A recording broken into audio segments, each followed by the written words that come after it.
Pangarap. Wala akong viewers. Dili man wala. Isang salita na may 8 letra. Isang salita na hinahangad ang bawat isa. Isang salita na nagawa ng mapasa kamay ng iba. At isang salita na katuwang ng salitang kaya ko ba? Kasi lahat ng tao sa mundo may kanya-kanyang pangarap na gustong abutin. Mahawakan yung mga bagay na palaging laman ng hiling. Maranasan yung sitwasyon na anumang gustuhin, kaya mo nang bilhin. At higit sa lahat, maging ikaw yung pangarap mong maging. Kasi ako, simple lang yung pangarap ko ngayon. Magkaroon ng 10 milyon. Siguro okay na yan.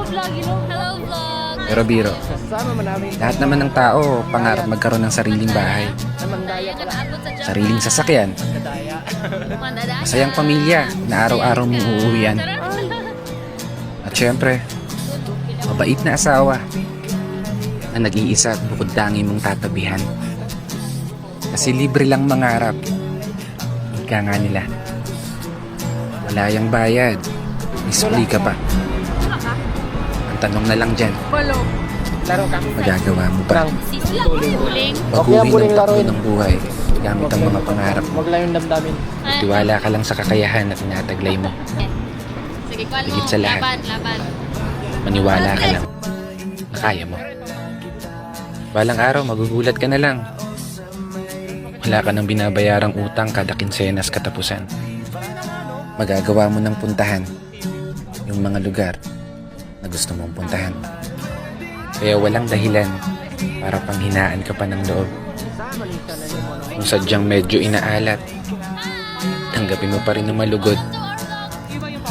Tandaan mo lang palagi, nandyan si Lord, isang masugid mong tagapanood na laging magpapaalala sa'yo na pagkatapos ng hirap, ginhawa na ang kasunod.